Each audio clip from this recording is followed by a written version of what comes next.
Okay, I'll pass it off to Dan. All right. Thanks a lot, Mike, and good morning, everyone. I'm glad to be here today and to present the information regarding labor standards compliance, Davis-Bacon, and related acts prevailing wage. My name is Dan Narber. I am lead grant manager with ICF, and we are presenting this information kind of as a support to some of the things that Anna's been working with you and in her role with the state. And so there were some questions about Davis-Bacon requirements, and so we're putting this together to kind of assist with that. I've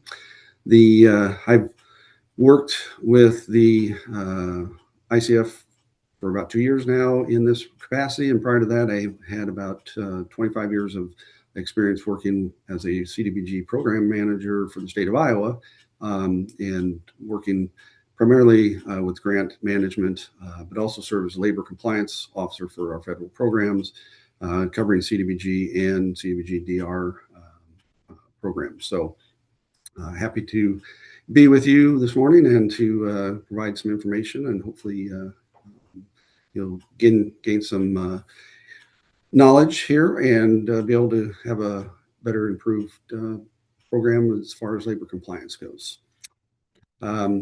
Just to kind of get started, our agenda here, we've got 2 days of training. The first session today will be the overview of Davis-Bacon, kind of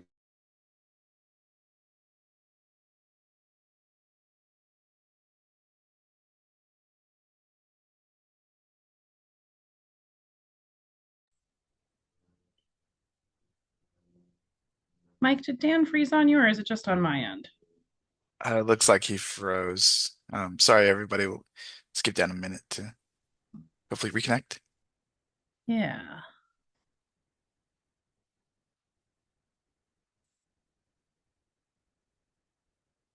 Let's give it just a minute. I can run it if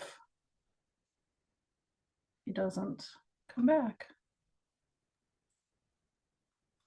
I did get a question in the chat asking about the YouTube link, and so we'll be taking the recording and then posting it to our YouTube. It's got to go through a little bit of remediation as well as the slides. So the recording will be available, I'd say 2 to 3 weeks after the training, but we'll make sure to um, email all of the registrants when it's available. We'll email everyone the recording and the slides as well.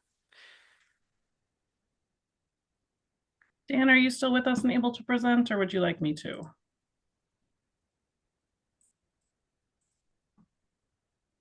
All right, why don't I go ahead just to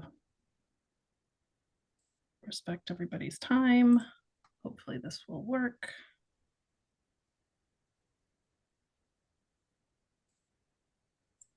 Looks like people can't download slides. That's okay. I'm going to download the registrant list and send out the slides via email. So just give me like 5 minutes to do that.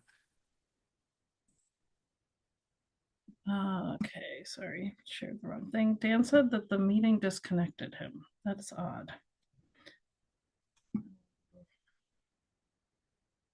Technical joy.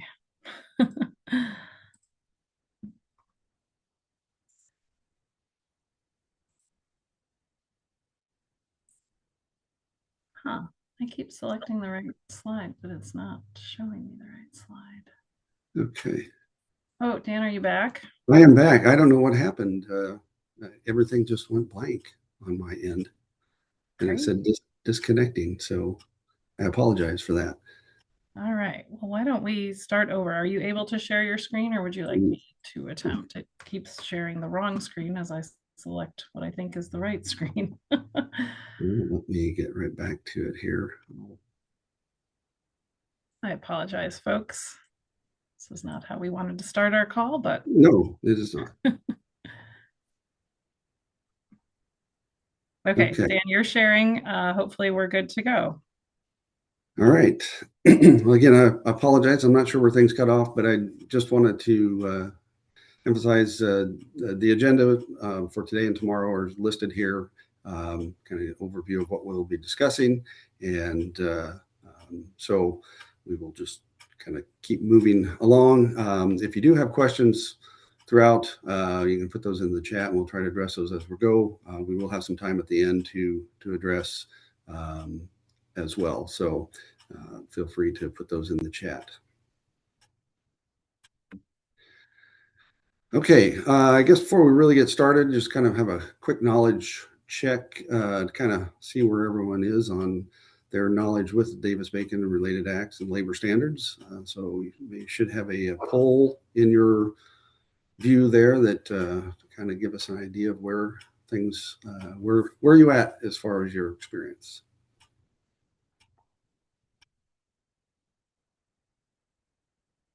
If you want to.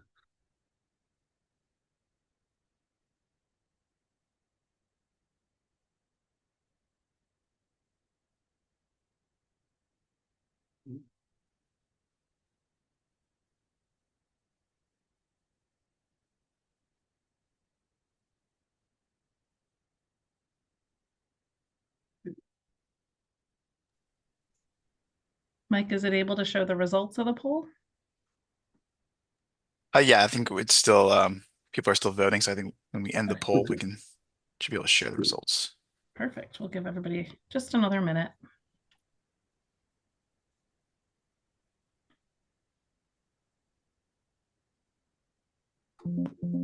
Okay, I'll go ahead and end and share results. Okay. It looks like we have a lot that are just brand new and starting out and know enough to be dangerous, having a couple of years experience. So that's good. Hopefully this, again, this training will give you some good knowledge base as far as putting together a program and working through the Davis-Bacon requirements to help you have a successful program and being able to document compliance. And for those of you that have a little more experience with that, maybe there's some things that'll give you a refresher on some things and maybe bring up some other questions as we go. I've been doing this a long time, and it seems like every time there's something new that comes up that it's just something that you hadn't thought of before, and so there's always a possibility of learning something new. So. Dan, it looks like your screen stopped sharing.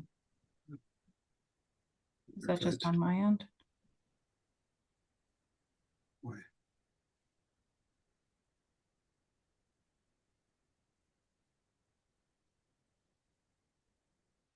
Now is it back in?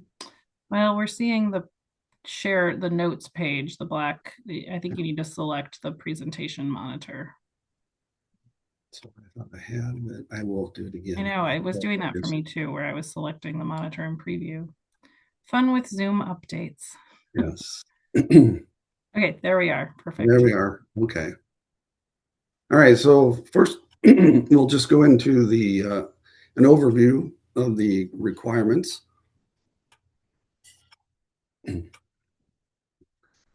So the main goal of the Davis-Bacon requirements, excuse me, is to ensure that construction laborers, I apologize, are treated fairly. The Davis-Bacon Act requires contractors and subcontractors to pay laborers and mechanics weekly, prohibits contractors and subcontractors from taking unallowable deductions, requires them to pay at least the Davis-Bacon wages regardless of their skill level. It also requires contractors and subcontractors to post wage decisions in prominent locations on the job site so that employees are aware of what their rates of pay are and can easily see that. The requirements also permit withholding of payments to contractors if there is wage restitution that is due. So if employees are not being paid properly until those issues are resolved, the law does allow for contractors' payments to be withheld until that is resolved. It also permits debarment of contractors if they have disregarded their obligations. So if there are willful violations and they're not taking care of those and making an attempt to correct those things. There is a process that can be followed for contractors and subcontractors to be placed on a debarred or suspended list from working with federal programs. So because these are federal regulations, the statutes that come into play are listed here regarding the Davis-Bacon and related acts. So the Fair Labor Standards Act, FLSA, is relevant in the construction industry. To be subject to FLSA, businesses must have at least 2 or more employees and have an annual gross volume of sales of 500,000 or more. The second item, the Section 110 of the Housing and Community Development Act of 1974, is what extends the coverage of the Davis-Bacon requirements under the federal law into those HUD programs for CDBG and CDBG-DR and other HUD related programs. So that's where the related acts comes in from the Section 110 of the Housing and Community Development Act. The other major federal statutes that are part of the Davis-Bacon process are the Contract Work Hours and Safety Standards Act. Basically, this act requires, it was enacted in 1962, requires overtime payment for hours in excess of 40 hours in a work week. And it states that those hours must be compensated at a rate of not less than 1.5 times the basic rate of pay.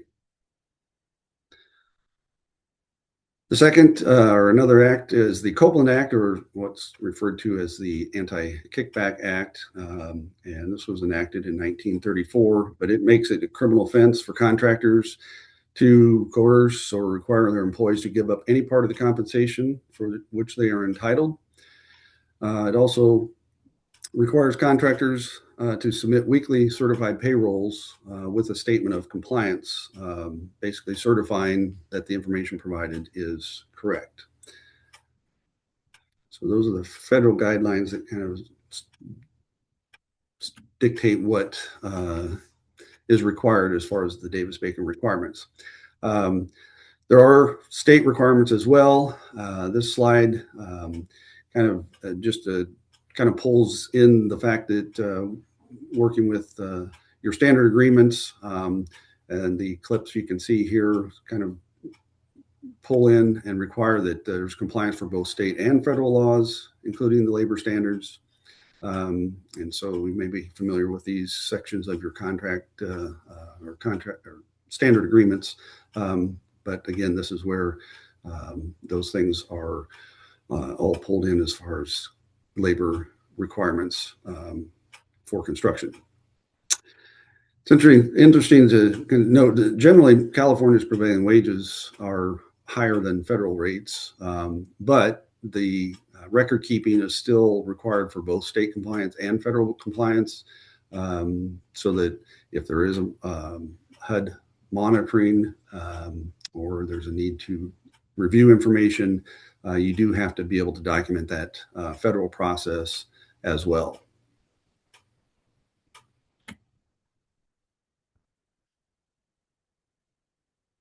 Along with the Davis-Bacon requirements, there are some other related compliance areas that come into play with the construction industry and construction contracts. And I'm just going to touch briefly on those here. I'm not going to go into a lot of detail about those, but just so that you're aware of them and make that a point to discuss with contractors, subcontractors when you're talking to them, and if they, during the bidding process, and also at pre-construction time to ensure that those requirements are being met as well.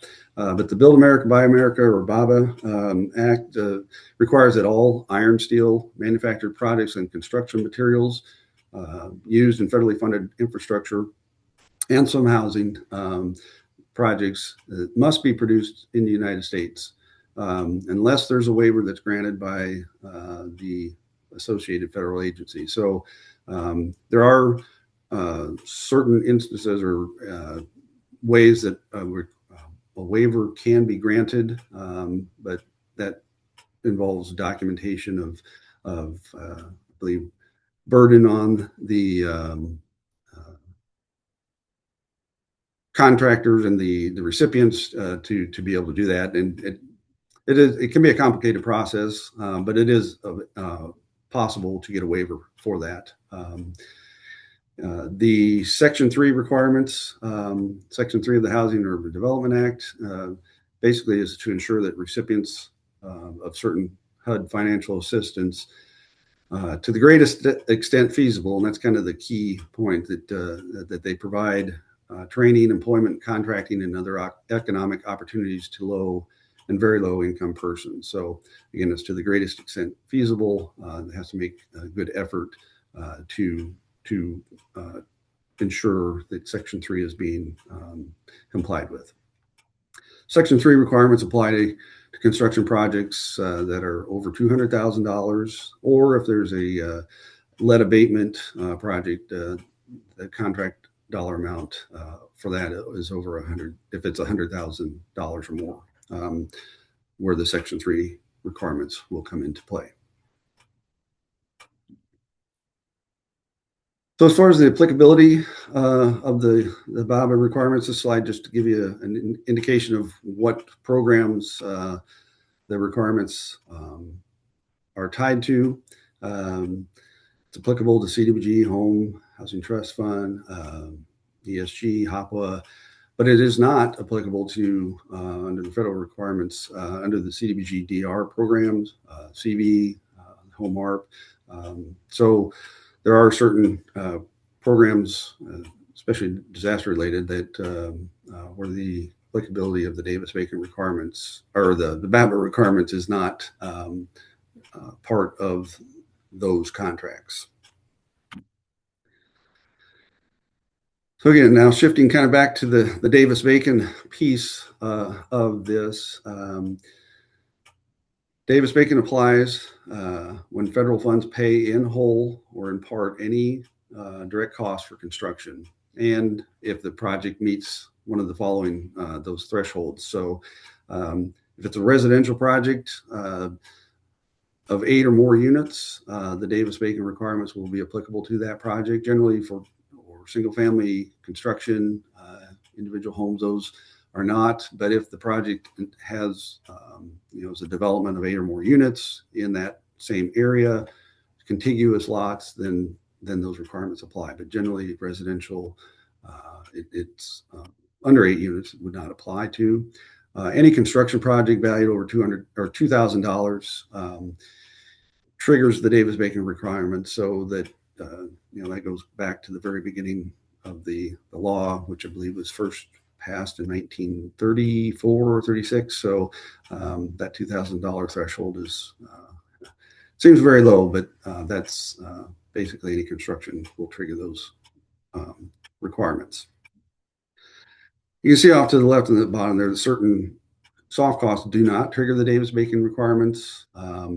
Force account construction work is usually exempt or is exempt for employees of a government agency. So if a community gets funding for a project, CDBG funds for a project, and they use their own employees to do that construction work, say to put in water lines or hydrants or things like that, those government or employees are considered force account because they are employees of that local unit of government, and therefore are not subject to prevailing wage requirements, can be paid their standard rate of pay that they always receive. There is also another exemption regarding volunteers. They can work on projects and are allowed to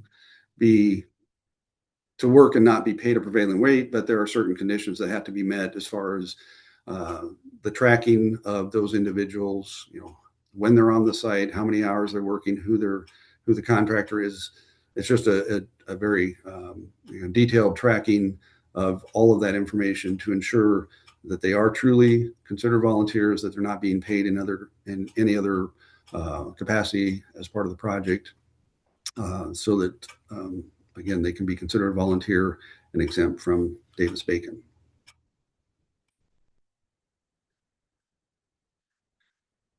Non-construction work, there are certain activities that do not trigger the Davis-Bacon related acts, such as real property acquisition, The architectural and engineering fees, those individuals employed in those fields do not trigger the requirements for that work. Other professional services and another non-construction items. So really, it's triggered by the fact of employees and mechanics and laborers, as it's defined under the law, working on the construction site.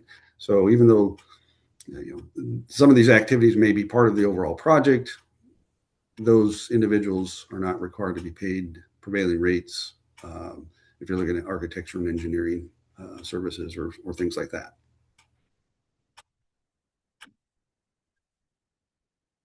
This chart was developed kind of as a, I guess, way to pull the Section 3 requirements and the Davis-Bacon related acts together, because there are certain instances where they will and won't apply. And so this chart kind of gives you a good idea of or an indication of when those requirements apply. If it's a housing project, $200,000 or more, but 7 units or less, the Section 3 requirements would apply, but the Davis-Bacon requirements would not. So again, this is just kind of a good cheat sheet, if you want to call it that, to kind of give you a visual of when those requirements would apply for specific projects.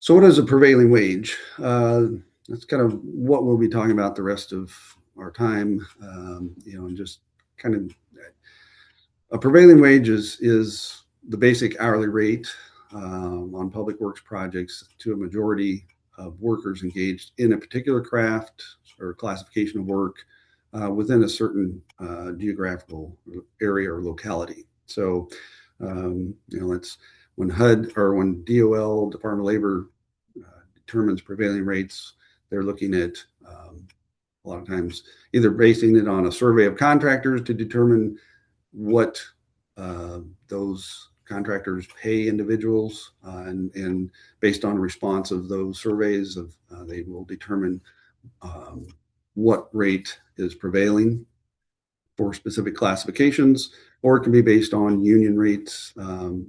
If generally work in a specific area is all done by union contractors, then typically those are the rates that are determined to be prevailing. Prevailing wage includes their basic hourly rate, any contractor contributions to irrevocably made to a trust or third party for considered to be a bona fide fringe benefit into any plan or program, which would cover insurance, pension, anything like that. But that prevailing rate generally factors that in as well. And also can be the rate of cost that the contractor could reasonably anticipate to provide bona fide fringe benefits. So all of those are part of or can be part of the prevailing wage rate. So for federal prevailing wages, most of you probably know that those are managed, overseen by the U.S. Department of Labor Wage and Hour Division. The labor regulations are really what kind of set all of these requirements in place. Federally financed and assisted construction projects, therefore, are subject to the Davis-Bacon related acts, and they must contain a prevailing wage determination.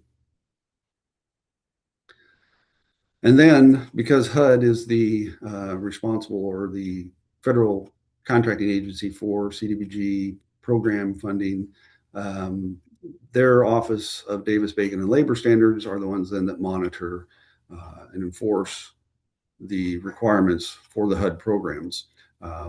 So generally, if there are issues, HUD is the first agency or first line that you would look to resolve those issues. Anything that requires more attention, or if there are greater issues beyond what they are able to provide assistance with, then they will coordinate with the Department of Labor, the Wage and Hour Division, to resolve that. The link there just is a kind of a direct link to the DOL Wage and Hour Division, and just provided for your reference. So with your projects, I just want to again kind of touch on the state side of things, because California does have a prevailing wage requirement in place. Again, from the California Labor Code section listed here, it states that all California state law requires that on public works projects, pay to workers must equal the general prevailing rate of per diem wages for work from a similar character and locality in which the public work is performed, and not less than the general prevailing rate. So again, that's very similar to the federal requirements. A lot of times state requirements are mirror of the federal requirements. And so even though you do have separate state prevailing wage requirements, they are very similar to the federal requirements. But again, kind of reiterate the fact that if you have federal funds in the program or in your projects, those federal requirements have to be documented, and that process documented as well. So, and just a poll screenshot of the website for the California Department of Industrial Relations, where the prevailing wages are held. So this link will get you to that site. And it also includes information related to apprenticeship and then certified payroll reporting, which I'll discuss here in just a little bit.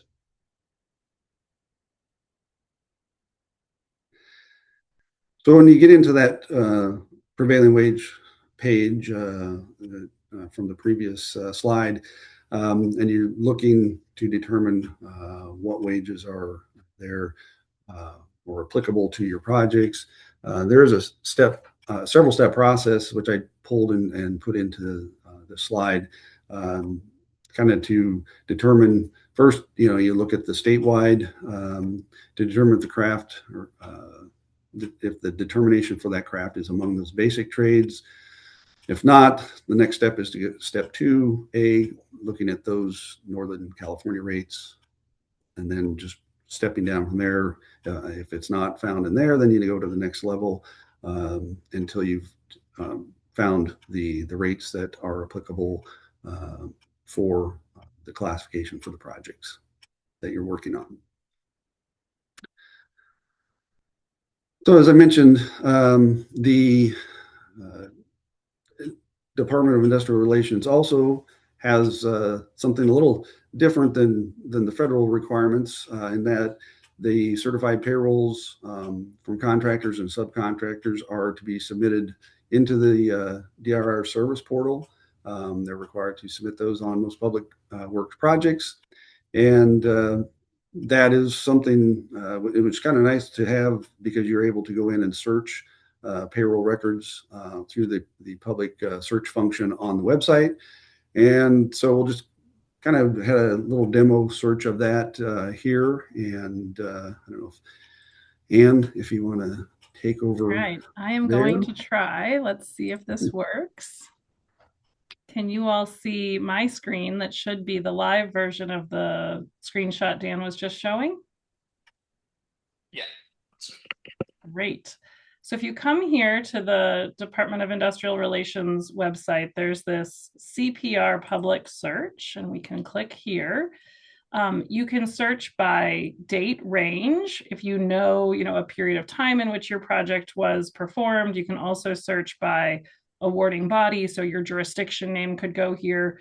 We're just going to show you an example. I'm just going to pull current dates. And then I've noticed that some of you very cleverly put, if it is a CDBG funded project, you put CDBG in the project name. So as this searches, we'll give it just a minute. but it's very handy to sort of use these fields for however your contractor is putting them in, because here we can see we've got a wide range of communities that have CDBG projects, and they've named them as such just from the last sort of month and a half. And what we can do here with the state DIR search is we can actually look at one of those records that has been submitted by your contractor into the system. This does take just a moment. And I will zoom in here. And so you can see, we'll get into the federal prevailing wage documentation shortly. This is not identical to that, but it does collect much of the similar information. So if you needed to know how many hours were worked, standard and overtime, what their rate of pay was, what the total was, and then it does do sort of an electronic certification as it is submitted by the contractor. So this was quite a long one, but here it is certified with the submittal. So it has all of the different folks who worked, the different roles and things like that. So again, if you come to the search function, you can do it by date, time, CDBG. And so it's really recommended, if you are working with a labor standards consultant, they should have these. If you're doing your labor standards internally, these don't stay in this system forever. I don't know exactly how far back they go, but it is always good if you have access, public information, go ahead and save these records for your labor standards compliance folders. I can go ahead and I should have done that initially, put this link in the chat if folks want to conduct a search on their own. Any questions about the search function before I hand it back to Dan? Not seeing anything All right. in the chat. Okay. Nope. And so Dan, if you can go ahead and just take the screen right back. All right.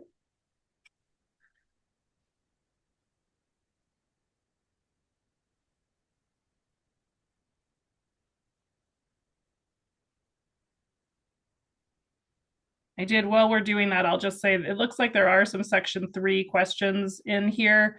I can put some links to HCD Grants Management Manual. This is not intended to be a Section 3 training. We touch on it briefly because of its applicability and overlap with Davis-Bacon, but happy to follow up with additional resources as needed. Okay, thanks, Ann. We want to verify, make sure we're back on the screen that we started with the certified payrolls. Yep, I see it. Okay, very good. All right, and yeah, as Ann mentioned, it's great to be able to get that information into your files as soon as you can, just for documentation purposes, and not knowing for sure how long, as she'd stated, those files stay in that system. It's good to get those so that you have that as verification, especially if you're needing to compare with federal requirements and reports. So, all right, I guess we'll just keep moving right along into our next section, making Davis-Bacon work, unless there's any other questions. So basically, this slide just kind of gives you an outline of stepping through the process for implementing labor standards requirements. Again, it's just a general way to ensure that everything is being done and that you're not missing any steps. Probably the biggest thing is making sure, designating a labor standards officer to ensure that the rest of the process is followed. It should be someone who's familiar with the program requirements, has knowledge of that, so that those questions can be addressed when they come up, if there are any questions related to payrolls and things like that. Once the person is designated, the big part of Davis-Bacon is, obtaining a wage determination for the project to make sure that it's meeting those federal requirements, or that it can be incorporated into the bid documents for contractors to then make their bids and ensure that if they are selected, that they would be paying the prevailing rates. Next is a 10-day check-in, making sure that contractors aren't debarred, getting construction contracts underway, and then providing pre-construction conference materials so that everyone is aware of what their requirements are, reviewing payrolls, and then documenting compliance and closing documents in the file.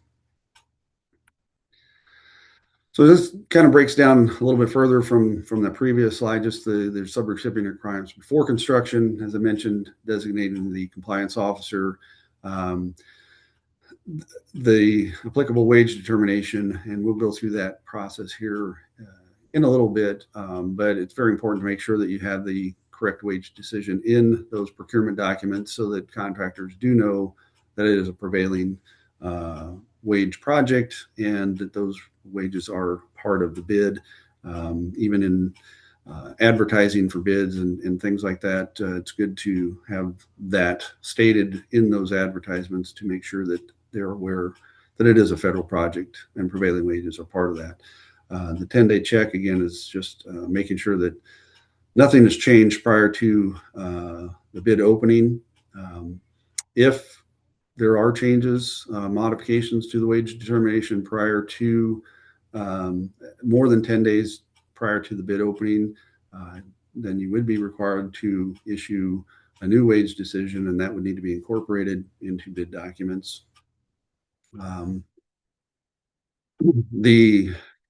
Again, confirming the construction contractor's eligibility status through sam.gov to ensure that they are not debarred or they're not suspended from working on any construction, federally funded construction, and then awarding that construction contract to the successful bidder. And as part of that, making sure that the contract provisions are there, the wage determination, and everything is incorporated into that contract as well.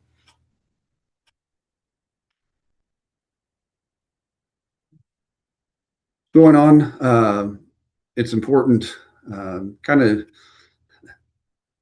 maybe gets overlooked sometimes, but the pre-construction conference, a lot of times, those are geared more towards the actual work that's being done and just getting everything laid out and understanding how the projects are going to flow and everything. But the labor compliance piece is a big part of that pre-construction conference. Again, it's to make sure that everyone there is on board and on the same page when it comes to understanding what the requirements are and how they will need to comply with the federal requirements. At that time, you would provide them with the wage decisions, the posters, any signage requirements, and explain, what the requirements are to the contractors.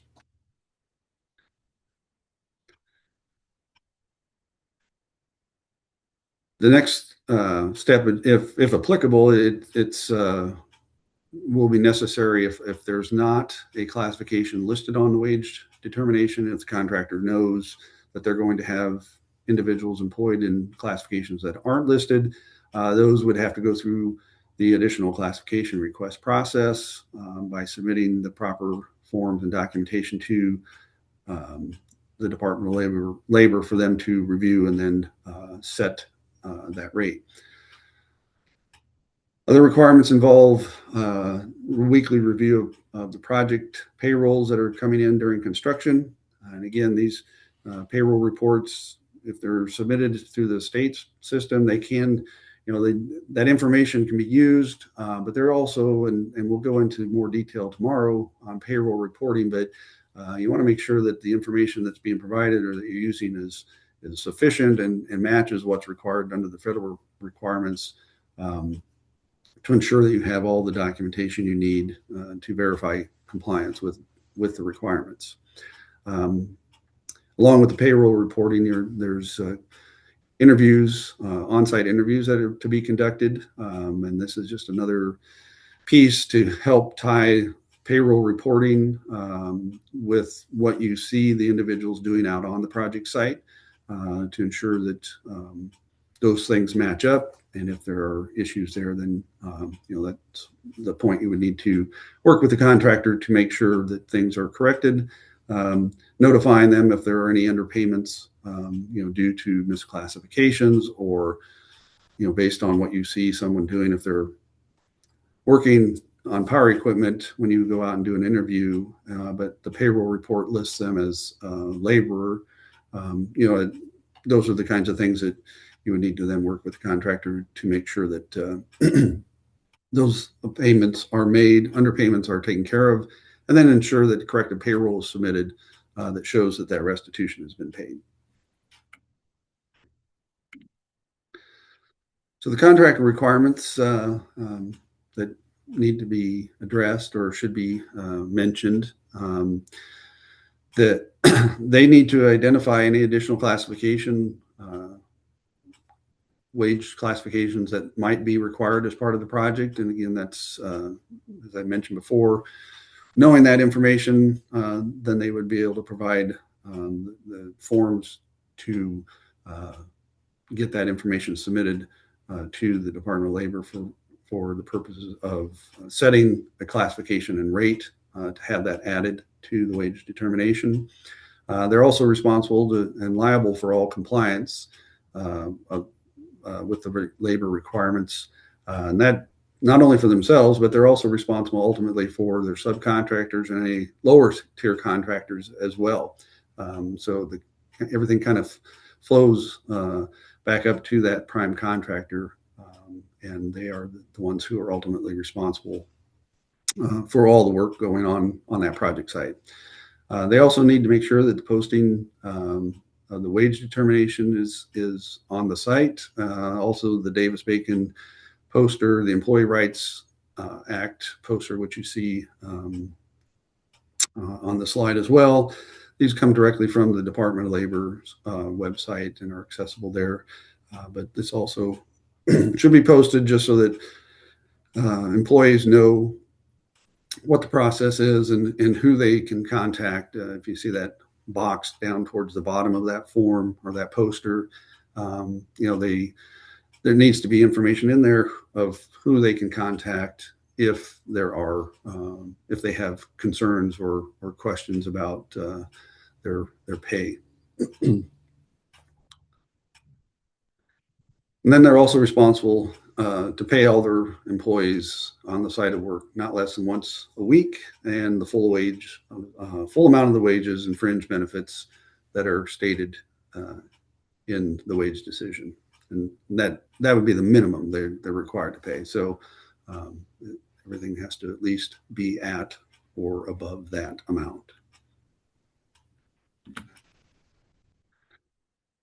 Okay, and they also then are required to maintain payrolls, basic records relating to the payrolls for all work laborers and mechanics on the site. Prepare and certify that certified payroll report that reflects all their everyone working on the construction site. The contractor is also then responsible for compiling and submitting the weekly payroll reports of all the subcontractors. Again, so as you can see, as I stated before, it kind of flows back up to the general contractor, but as it is their responsibility to make sure that the subcontractors, lower tier contractors are all providing weekly payroll reports and getting those submitted as well, so that there's no problems down the road. And then, as I mentioned too, if it's necessary, working with the labor standards officer to reach agreements on underpayment amounts to ensure that proper restitution is paid to workers if it's owed.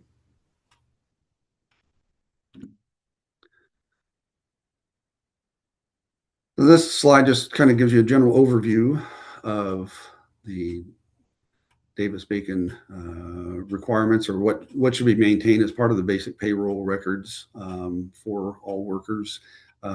Contractors should retain this work information for at least 3 years after the work is completed, and including all the information listed there: the names, the address, social security number, classifications, all their hours, when they worked, any deductions, the total wages paid, their fringe benefit plan and program information. And so it's important to make sure that they're aware of that. Again, going back to the pre-construction conference, ensure that they know these things will need to be maintained for a minimum of 3 years.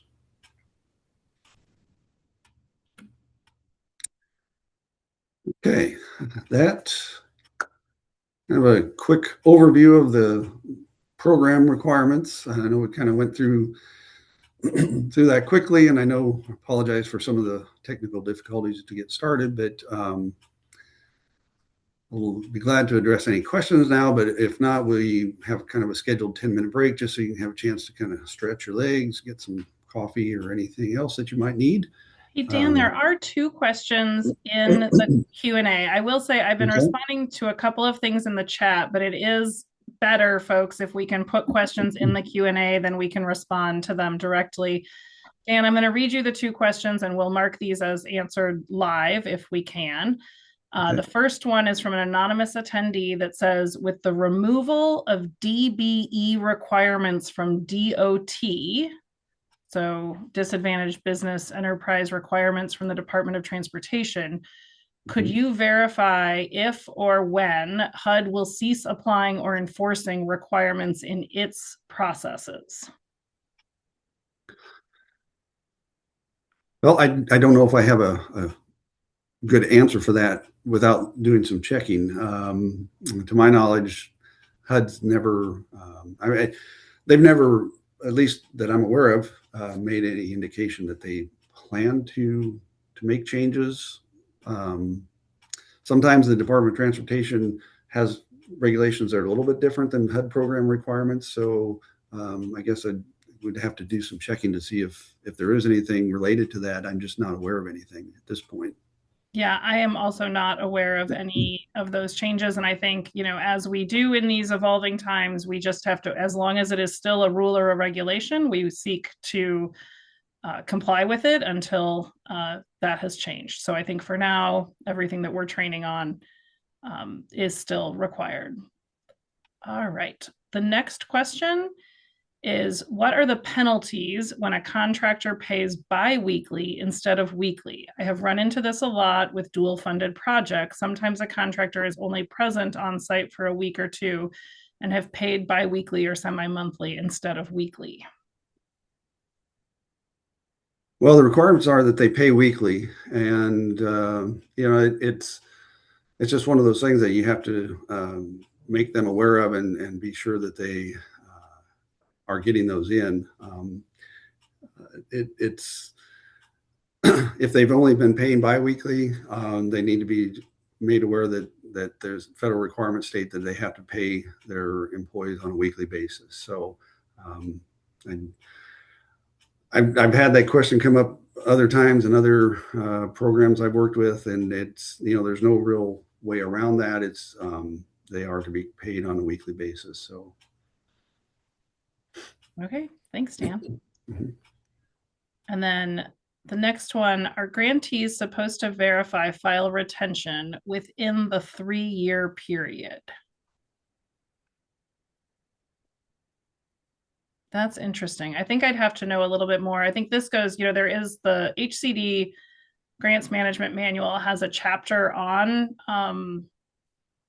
record retention information. And so, I think what we're trying to do here is provide information on the compliance requirements for this particular regulation, but you will want to make sure that your CDBG files are retained for the full period of your record retention requirement. And so, verifying file retention, I think it is the responsibility of the grantees to have all necessary records in accordance with the Grants Management Manual. I don't know, Mike, if you had anything more to share there.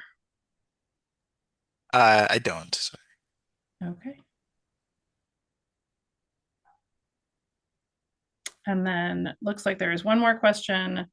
They're all informed and sometimes they just do what they want. Oh, I just wanted to see if there was a penalty. So this is Brenda's asking about the biweekly payment. So I think, Dan, the answer is that there is no mandated sort of financial penalty amount or who you would pay a penalty to.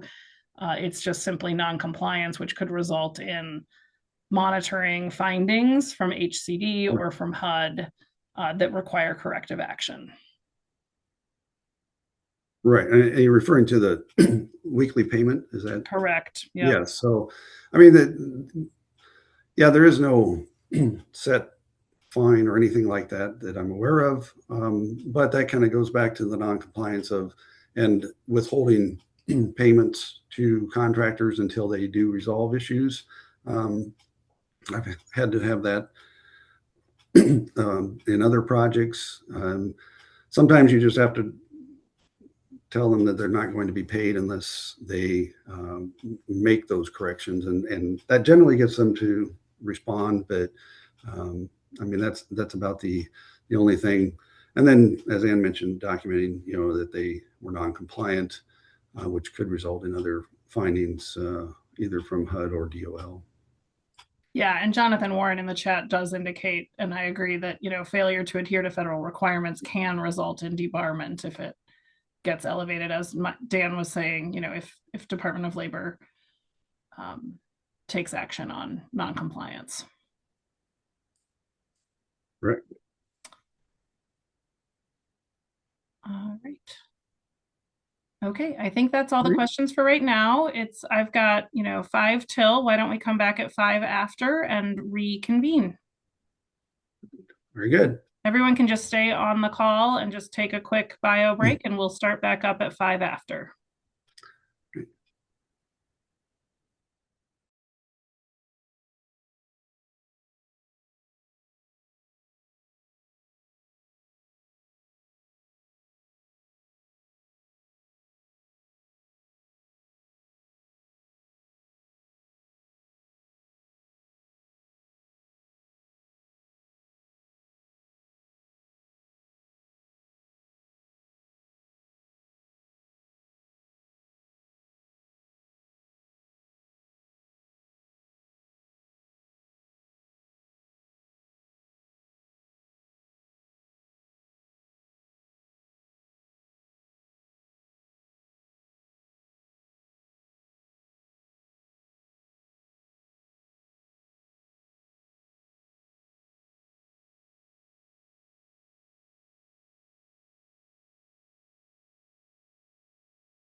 Okay, we've got 1 minute left in the break. Just want to give everybody a notice that we'll be starting up here in just a minute.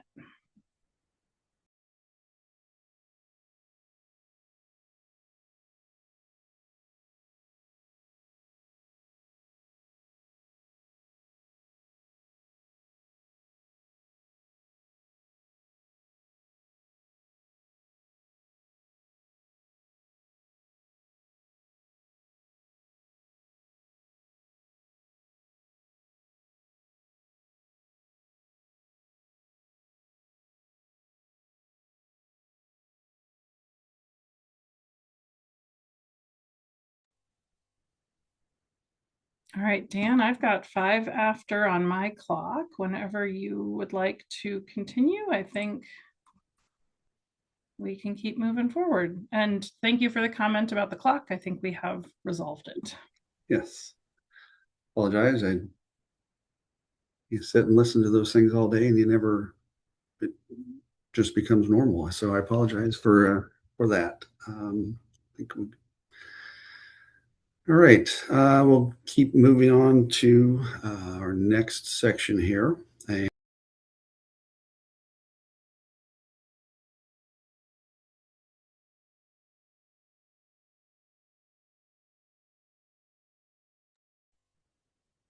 I think you muted. Okay. Trying to get my screen to advance, and that.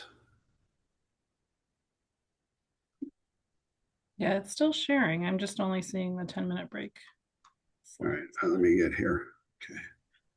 Oh, while we're doing that, I see some people raising their hands, and we're not going to take verbal questions at the moment because it's just this weird Zoom thing. We've piloted it with our office hours. It's kind of hit or miss, and it causes issues. So, if you would please, if you have questions, please feel free to use the Q&A function. If you look in your user dashboard, there should be a little Q&A icon. You can just submit questions to us that way.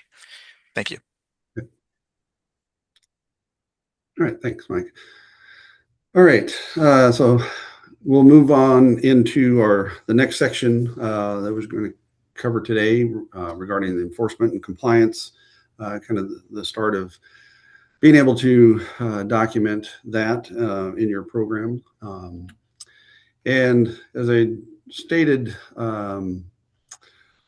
earlier, the obtaining a federal wage determination is really key to the whole compliance piece of the Davis-Bacon requirements. Federal wage determinations are found on the federal website at sam.gov. And I'm going to walk through the kind of what you see when you get into that, and we'll do a little bit of demo here in a little bit too, just to kind of familiarize you with that process and how that works. But the way the system is set up, you can go in and select the Davis-Bacon, the category that you're looking for based on the type of work you're doing. So public buildings and works would be selected as the wage determination section. Then you can go in and enter, specific information about the localities, to kind of narrow things down and filter that process and by entering your state, county, the construction type, and then selecting the appropriate wage determination for that. So this is, again, the big key to compliance is making sure that we have the correct wage determination as we start. So when you go into that system and you pull up a wage determination, the picture on the right, and maybe a lot of you are familiar with this, but that is what you'll see once you pull that up, with listing the wage determination number and modification, the construction type, and things like that. Just again, I want to reiterate the importance of the wage determinations and their effective dates. It's very important to make sure that the wage determination is current And so the wage determinations are in effect 10 days prior to the bid opening would be effective for the duration of that project. So whatever is in effect at that time, you would be able to use throughout the project. There's no need to update or change, even if the project wage determination modifies after construction has started. It's also important, the labor standards officer checks SAM.gov to make sure there haven't been any modifications. And then if one has been issued, get that updated wage decision ready to go and out so that it can be incorporated into the documents.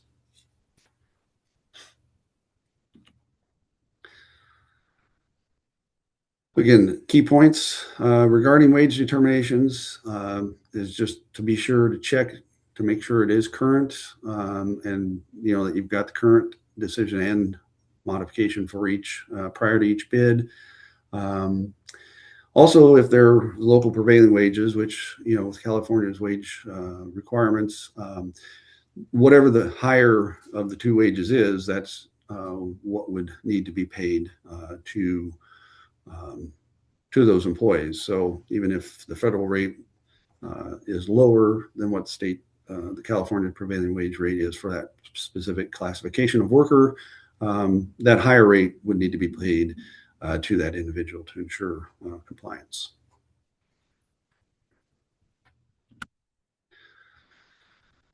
Just some additional information, regarding wage determinations as well, and the requirements.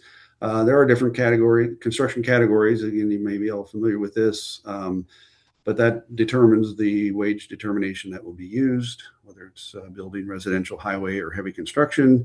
The additional classifications, again, if they're not listed on that wage determination, those would need to be added to the wage determination through the process set by submitting the information on the proper forms to the Department of Labor for them to set that rate and finalize it for use and to be paid to those employees. One thing I guess to point out with that process is that it is allowable for contractors to pay individuals their proposed rate of pay even before it's set or been approved by the Department of Labor. So it doesn't necessarily mean that work can't continue, but they just need to be aware that if a rate is not approved by the Department of Labor or is set at a higher level, then that contractor would be required to go back and make restitution and pay that additional wage. So a lot of times contractors get concerned that if they don't have those, that work can't proceed and it's going to create delays, but they are allowed to continue working, paying that rate with the understanding that restitution would be owed if necessary. And again, going back, hitting on the 10-day verification check to make sure that that's done prior to bid opening. If the modification has occurred, then that new wage determination must be issued via an addenda and made available to all of the bidders so that they are aware that there's been a change. Also, there's an extra timing issue with wage determinations that if a contract has not been executed within 90 days from that bid opening date, then a new wage determination would need to be issued at that time, and that would be the current wage determination that must be used for that project. So contracts have to be signed within 90 days in order to maintain the use of the one that was in effect at the time of the bid opening. If there is a missing wage or an incorrect wage determination that has been made part of the contract, then there are options. you can terminate and resolicit the contract with the correct wage determination, or that can be incorporated into the document or to the contract through an addendum, and also a change order to make up for the difference in those wages. But in any event, the proper wage determination must be made a part of the contract, even if it wasn't or somehow was missed during the bidding process. It would need to be added to that contract at whatever point that was made known. And then also, if for some reason construction is already underway, those individuals would then have to be paid retroactively back from the start of construction as well.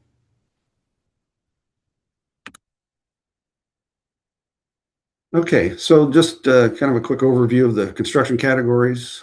These are the 4 listed within the SAM.gov system as far as when you're searching for wage determinations. It's either going to be residential, building, highway, or heavy construction. Residential includes all single-family housing and apartment up to and including 4 stories. Anything above 4 stories then becomes a building classification or building decision, and would need to use that for proper compliance.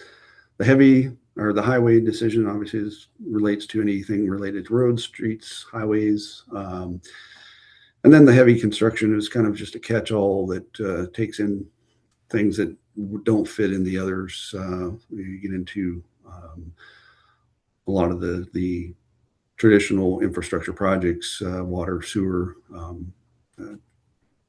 systems, and storm sewers and things like that.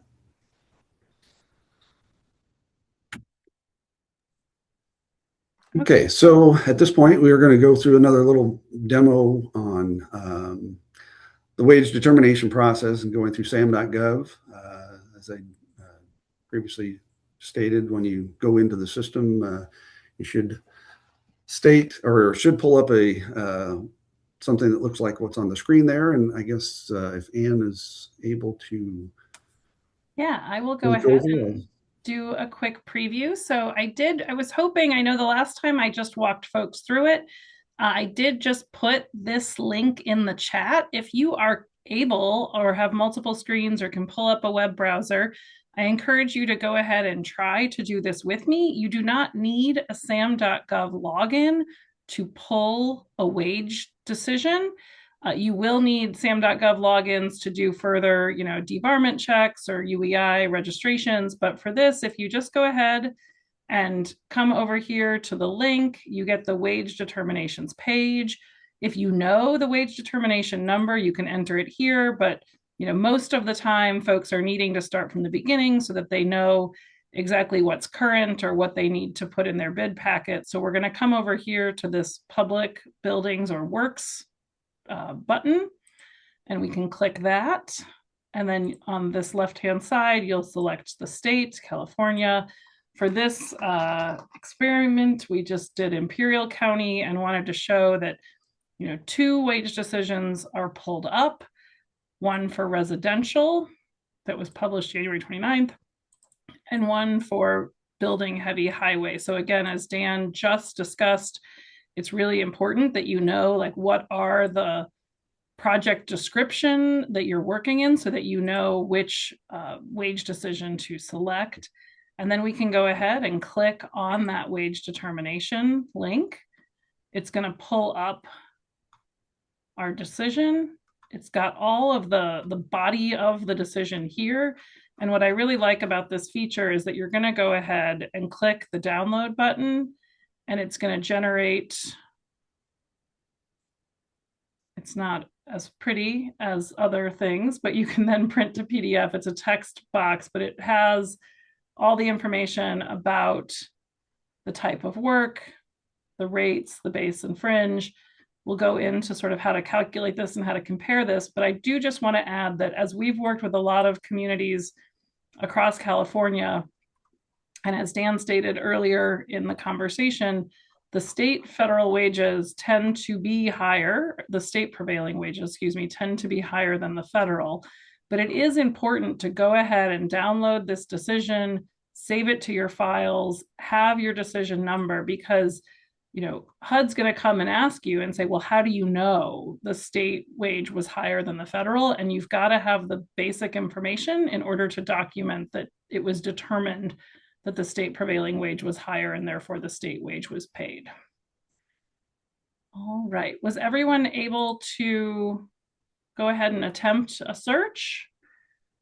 And if not, hopefully you can with the link after this session. So Dan, you can go ahead, unless there's something else you want me to search on the site, you can go ahead and pull the presentation back to the slide deck. All right, thank you.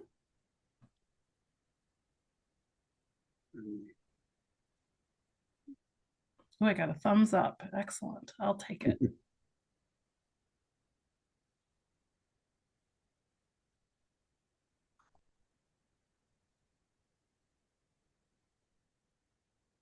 Okay, I can see that page again. Great. Okay, very good. All right, thanks, Ann. Yeah, that again, it's just a fairly easy process to get those. And as Ann mentioned, it's important to make sure when you get in and you see that there's two wage determinations listed, to make sure that you select the correct one based on the type of work that's being done that we just talked about earlier. I've had projects that have pulled the wrong one just because it popped up and they thought, oh, it's the first one, and they didn't bother to look. And that's when you get into those issues of if it's an incorrect wage determination and that gets incorporated into the bid documents and without being caught, then you run into some real problems trying to get that corrected and taken care of. So that's why it's really important, as I mentioned, to make sure that those things are all being verified up front and double checked, when you get ready to advertise for those bids, to ensure that everything is correct. So.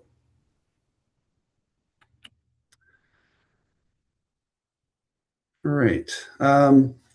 Again, just kind of showing what Ann had pulled up in the demo. Here you can just see, beginning at the top, the wage determination number, and the construction type is listed there. It's interesting. This includes building as well as heavy and highway rates. My experience working with, especially in the state of Iowa, everything was separate. And heavy and highway were usually the only two together. Buildings and residential decisions were always separated. But so again, it's just very important to make sure you're looking at those construction types to ensure that you have the correct one. And then you can see at the bottom, making sure that you catch the date of modifications, again, so that if those have changed within that time frame, those can be updated and made available to the contractors and bidders. So when Ann pulled the wage determination up and scrolling down through, most of you probably are familiar with these, but I just wanted to kind of touch on some points as far as the actual wage determination and what you look at as far as when you're finding the classifications. You look down the left, and that's where all the classifications are provided.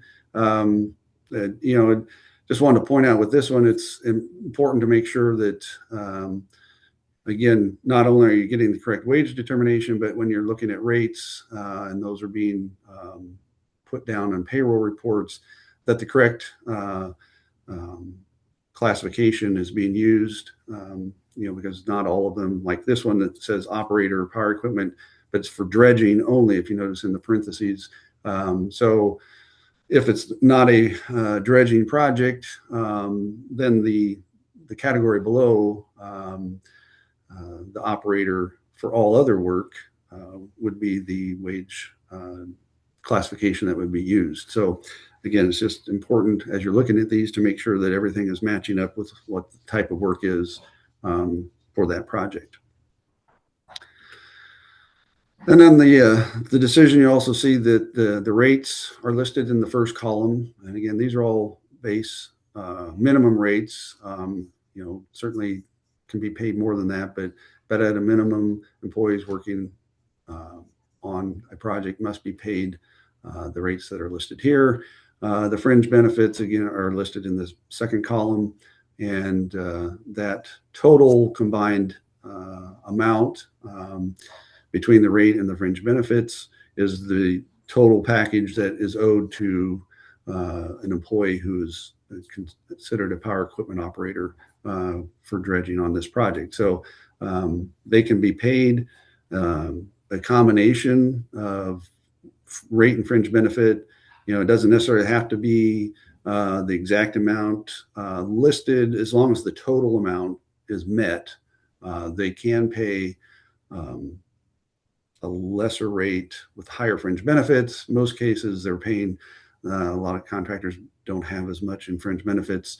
And so they pay a higher cash wage and pay a lower fringe benefit amount. But again, as long as that total package is being met, they are meeting the compliance or requirements for federal compliance.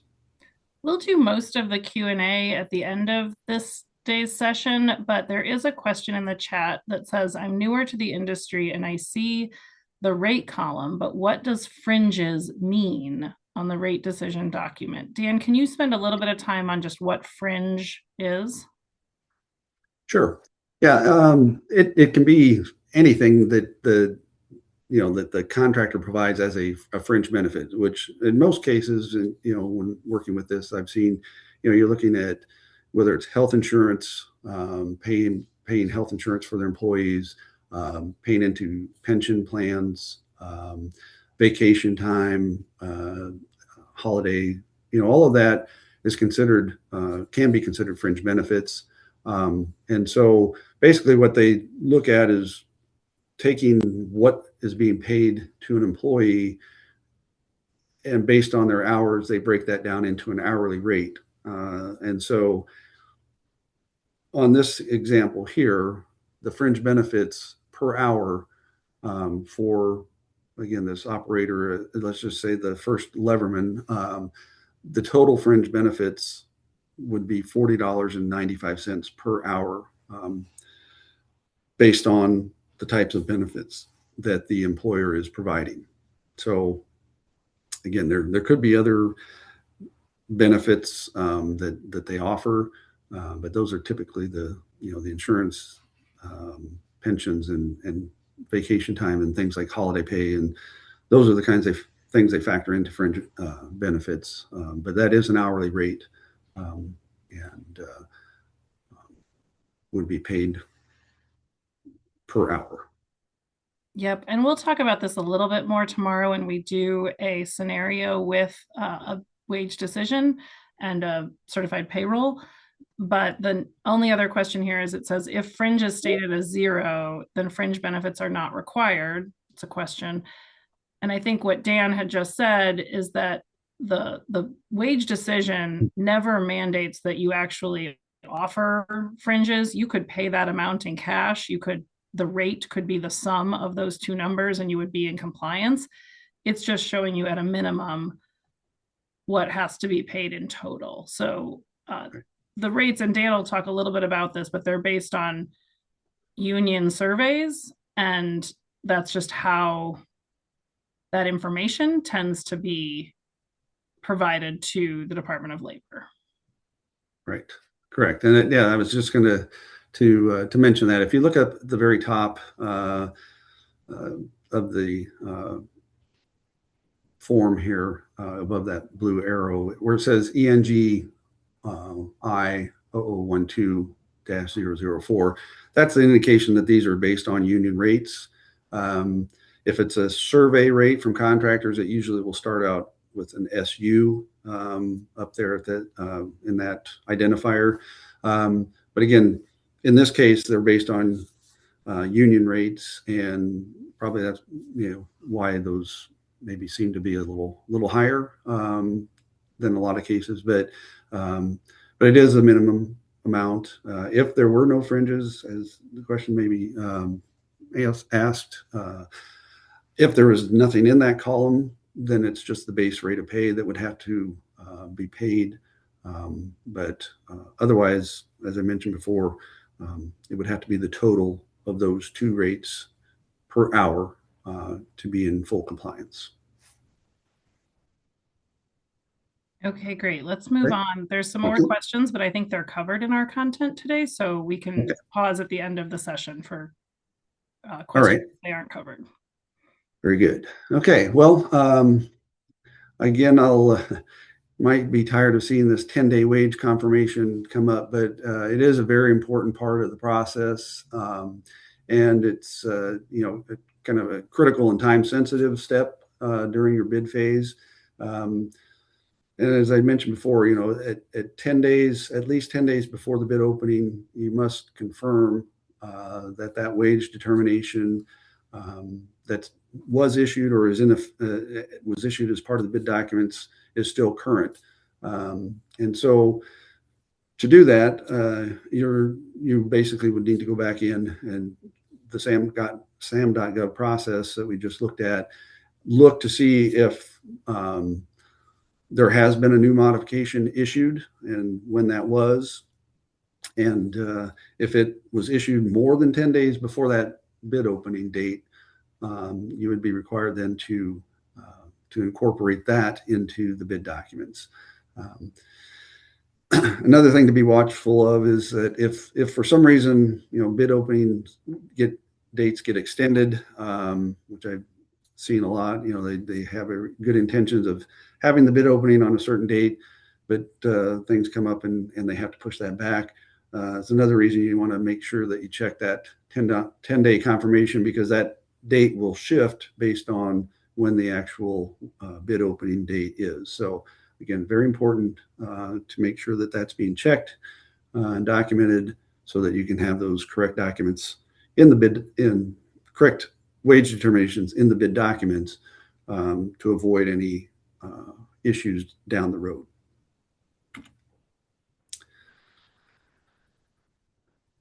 Okay, once the contract and the bid process has been completed, then you're going to look at checking for debarment or suspended parties prior to awarding and executing of any contract. This process should be completed to ensure that they're all verified as not debarred or suspended.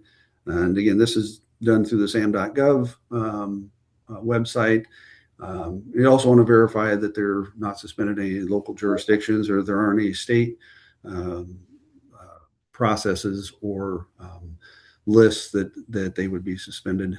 So you want to verify and check those as well. The last bullet item link has a really good resource that provides that lists the process to assist those working with CDBG funds to determine if an entity is going to be required to fully register in SAM.gov or use SAM.gov to secure a UEI number. And then again, also to check for that excluded party list. But it's a really good summary of the whole process. Once that's been checked and you find that the contractors are okay to move ahead and sign construction contracts, you'll award those. And this slide just kind of an overview of the making sure that compliance clauses are included as part of that contract. Things that the clauses need to describe the responsibilities of a construction contractor regarding Davis-Bacon requirements, obligation of the contractor to comply with the labor requirements, providing remedies for any violations, and enable enforcement of labor standards to the applicable project. The HUD Form 4010 listed there at the very bottom is the federal labor standards provisions. That should be included in the bid document, should also be included and incorporated into construction contracts verbatim, because that covers a lot of that information, and having that in there will ensure that the contractors, subcontractors are aware of their responsibilities.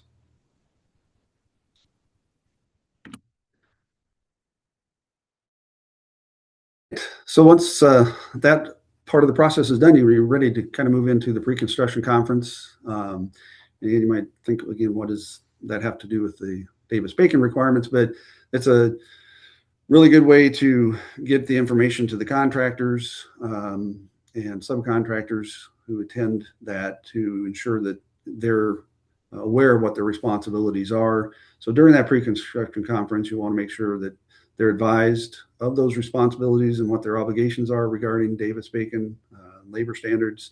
You want to talk to them about the job site signage and any other requirements related to that, the posters and things that need to be put up at the site. Good time to talk to them about the certified payroll report process and making sure that those reports are submitted, and that they should be reviewing those for their subcontractors and lower tier contractors to ensure compliance, because again, ultimately they are responsible, and if there is underpayments or issues with any of those subcontractors, that does come back to the general contractor as their responsibility. This is a good time to discuss some of the earlier things we talked about regarding the BABA requirements and documentation needed for that, if it's applicable. We've provided a link there from the management your guide that has the certification listed. And then also to go over the Section 3 forms and reporting requirements, if those are applicable. And again, the links there to for businesses to self-certify, and also the employer or the worker employer certification forms for documenting if there are Section 3 workers on the project. I will say, as part of this pre-construction conference too, it's important to make sure that the right people are there. And so, along with the contractor, I mean, they want to bring the people who are going to be responsible for Davis-Bacon compliance, whether that's the person filling out the payroll reports, or, whoever that is, just to make sure that you get the right people there. Because a lot of times, in my experience, I've seen contractors come, they're not really concerned about that. They're more concerned about the work and getting the job done and the timing and getting paid. And so they talk about all those things, and they take the packet of information that may be handed to them regarding labor compliance, and they give it to someone else in their office and say, take care of this. And then, that's where problems come up, because they're not always, that person's not always aware of everything that's required. So again, it's very important to make sure that the right people get to that pre-construction conference, so that they're on the same page and made aware of their responsibilities. Hey, Dan, we hadn't talked about it, but I think I would like to steal the screen and just preview those resources. Sure. I think we have enough time to do it well. So I just wanted to make sure, the state has put a lot of effort into ensuring that their grantees and the folks implementing their HUD-funded programs have the resources they need and aren't sort of starting from scratch. And so we put the links in here, but I just want to preview for you all that, there is already a BABA certification form that you can use, so you don't have to come up with something yourself if this applies to your project. And then likewise, the Section 3 business certification and worker certifications. And so these are all tools to help you with your file record keeping. This is a little bit outdated. You would just find the 2026 income for your county and apply that. I guess it's not out yet, right? 2025. But just knowing that these tools are here. And then I think as Dan is moving into, continuing the conversation about pre-construction conference records, I found this one to be incredibly helpful, that HCD has issued, to really help you all. You can just print this and, have your attendees essentially record that this happened, that you've talked about all of these required elements. It's got additional links. And so just wanted to reinforce that the work that the state has done in providing grantees with tools and resources to make sure that you're compliant are all here. So please utilize what has been developed and provided by the state. Dan, you can go ahead and take those slides back. Okay.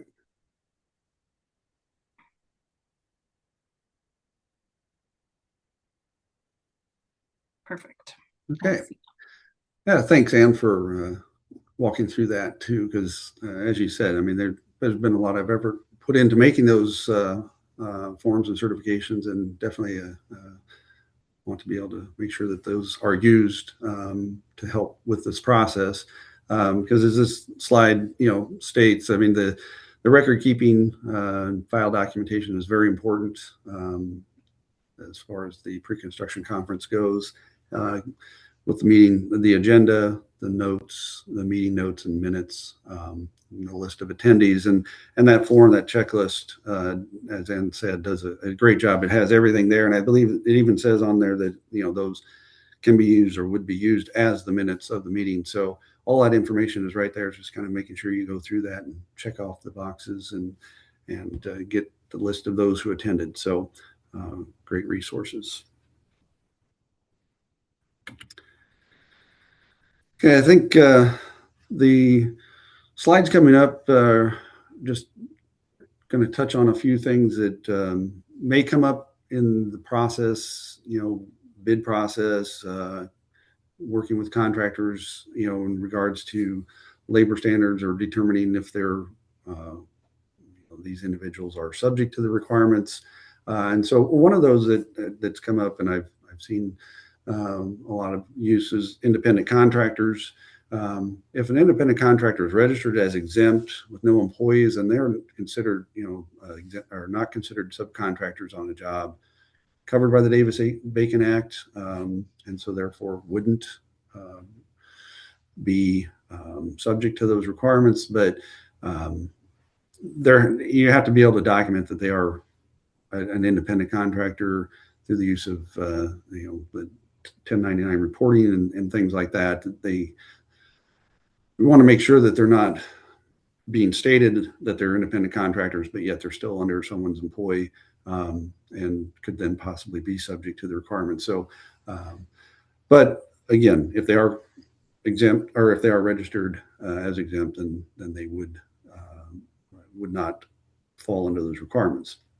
There are also individuals who are referred to as owner-operators, and these individuals are not able, if they're the only ones working and they're a subcontractor on the site, if they're working by themselves, they don't have any other employees, they cannot certify their own wages, and therefore would need to be placed on the payroll report of the general contractor, listed on that report, just the same as all of the other general contractors' employees. And then that general contractor would then be the one certifying that individual's time and rate of pay, which would then ensure that they are being paid at least the minimum prevailing rate for that classification of work.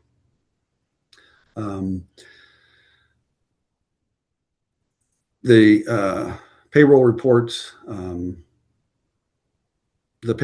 for another subcontractor that is not exempt, they, again, if they're not considered exempt, they are covered by the Davis-Bacon Act and the prevailing wages, and must be paid a proper wage. The next item, the owner-operator who can complete their own payroll report, kind of, if there's a good coordination, communication between the operator and the general contractor, they can complete that report and provide the information to the general contractor, but they are still required to sign the report. The general contractor is to certify those wages. So most of the time, it's, the general contractor just lists them on their own payroll report and then signs off like they do with any other report that they submit. There is another case, if an owner operator is working with their crew, if they are on site and working, but they also have other individuals, there's just a little bit of a difference in that process because they then can submit that report and list themselves and their employees and be able to sign and certify that payroll report.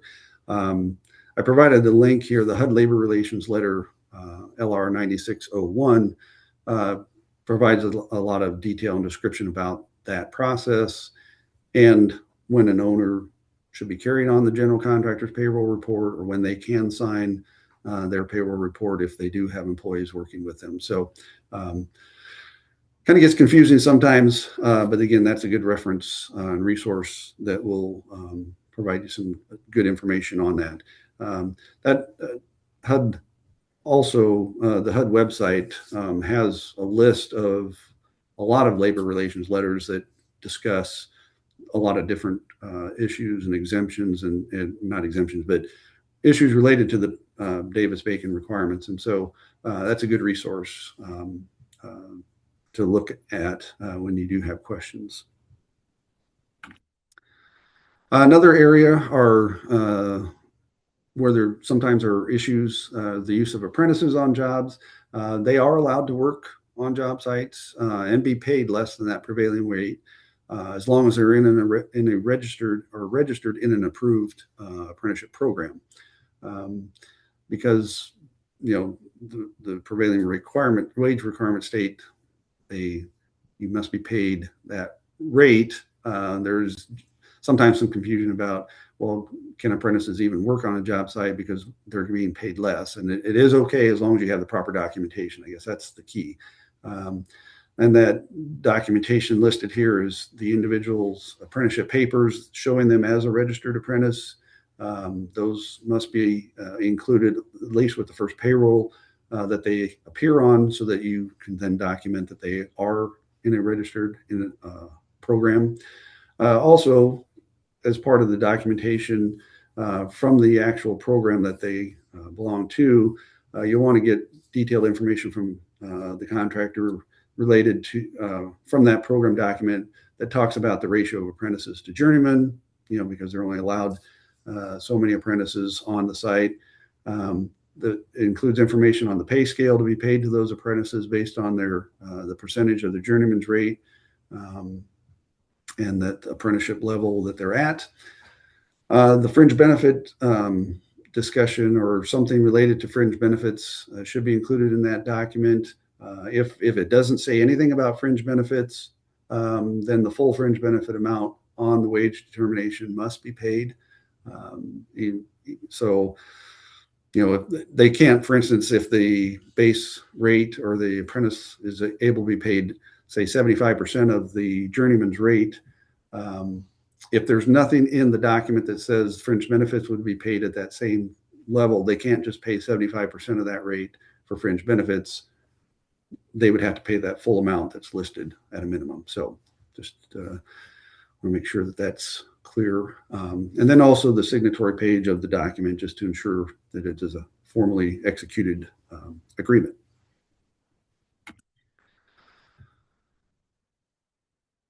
Then the other information, additional posting requirements, these are just things that we want to make sure the contractor is posting at the job site, the rights under the Fair Labor Standards Act, the notice to all employees poster, which we looked at a little earlier, equal opportunity is the law. Those are all things that should be posted at the job site for employees, again, to be able to document or be able to provide them information about what their rights are because of this being a federally funded project. And those posters are all available at the Department of Labor's website, that link listed for workplace posters.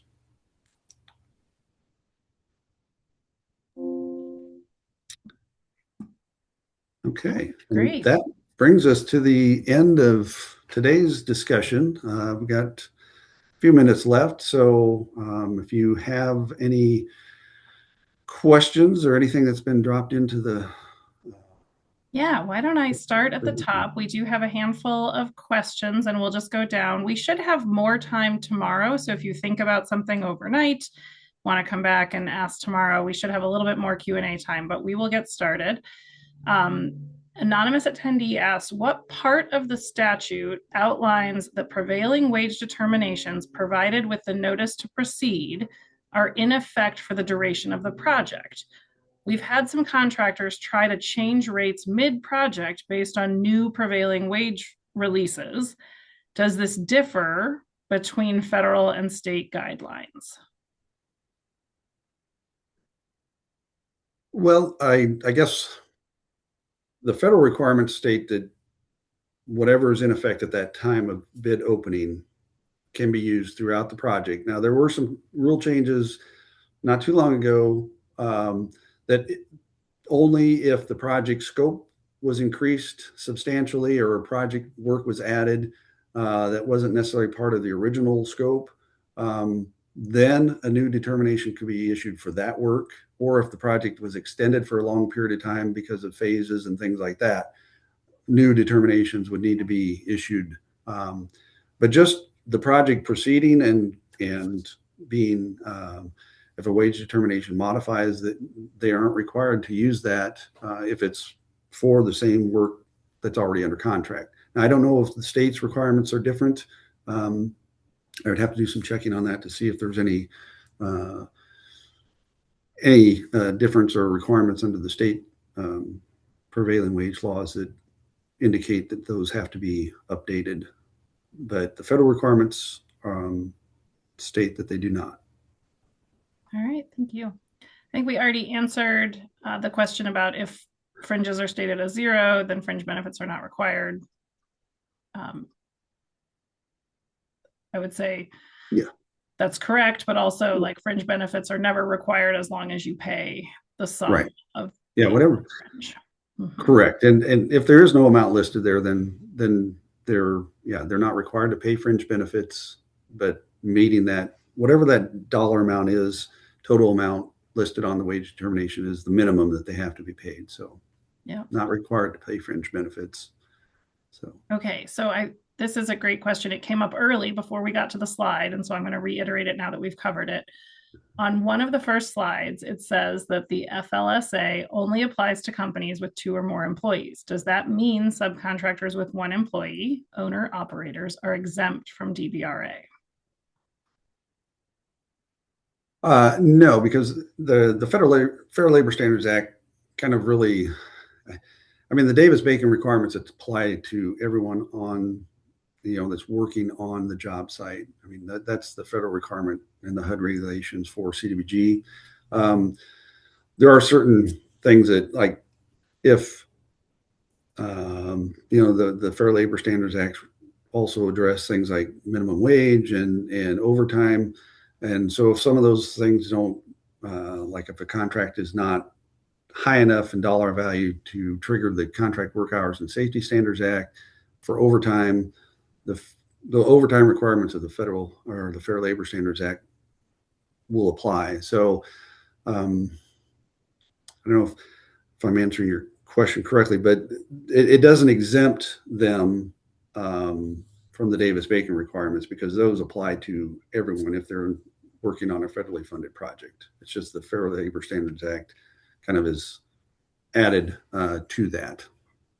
Yep. And then you would follow, as Dan showed in that instructions, how to document the time of an independent or owner operator. I think a related question that's here, and I think this is a good one, is what is the documentation used to demonstrate that an independent contractor is quote unquote exempt? Your slide had said registered as exempt. What does that documentation look like?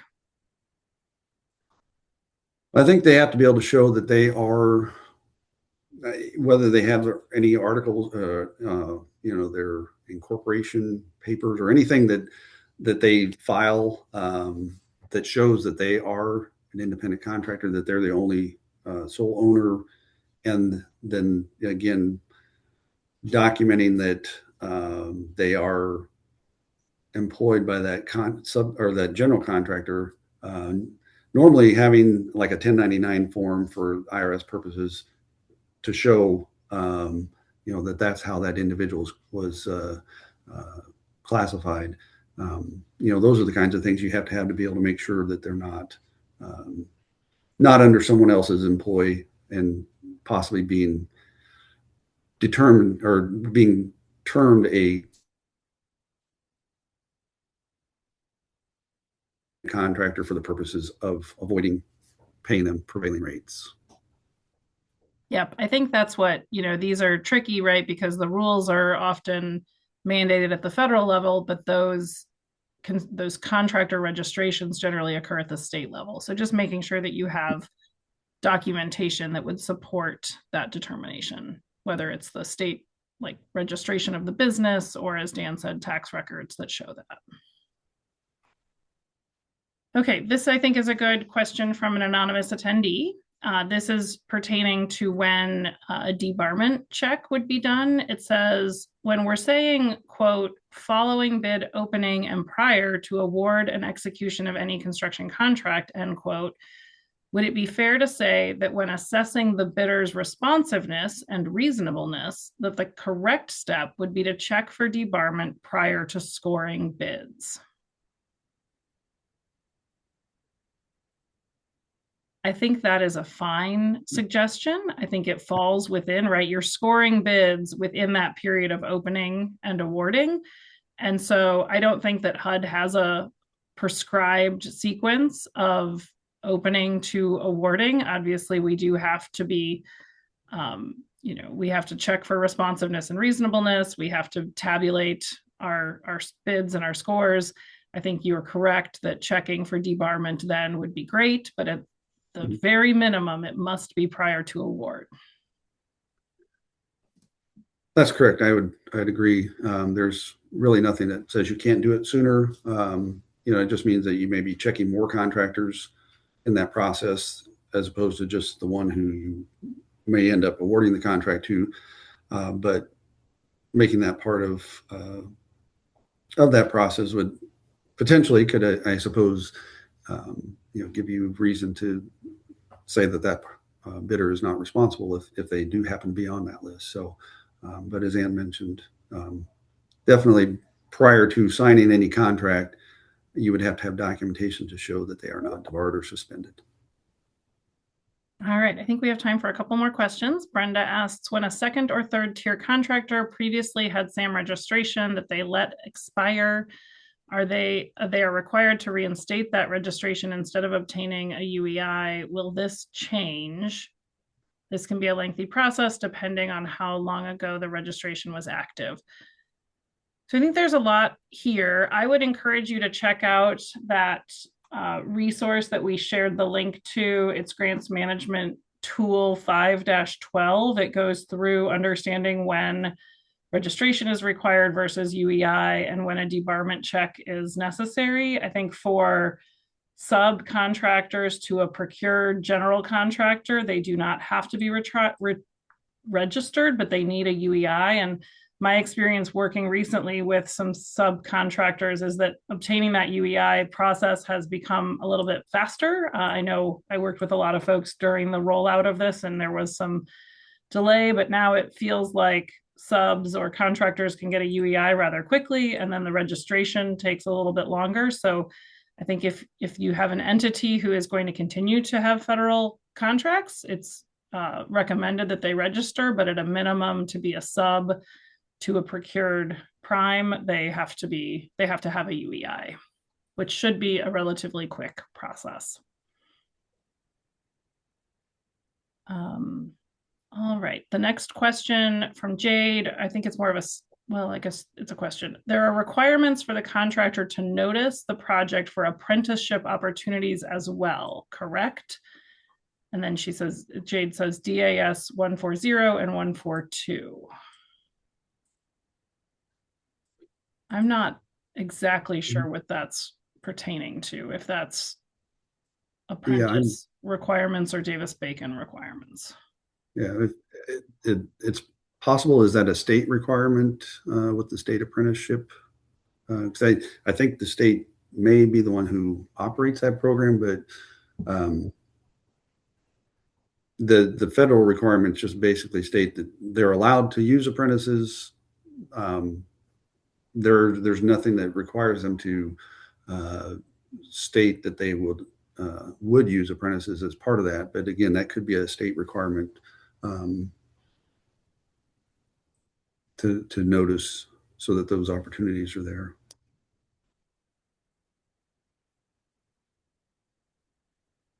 All right. Yep. It looks like some folks are providing comment in the chat. Well, I think that's probably all the questions we have time for today. I think we only didn't get to maybe one or two that we can carry over and start the call with tomorrow. But thank you all for your time. Really appreciate it. And tomorrow we're going to get deep into the weeds of reading a payroll form. So Dan, thank you so much for your time. Thank you. See you tomorrow. Thanks, everyone.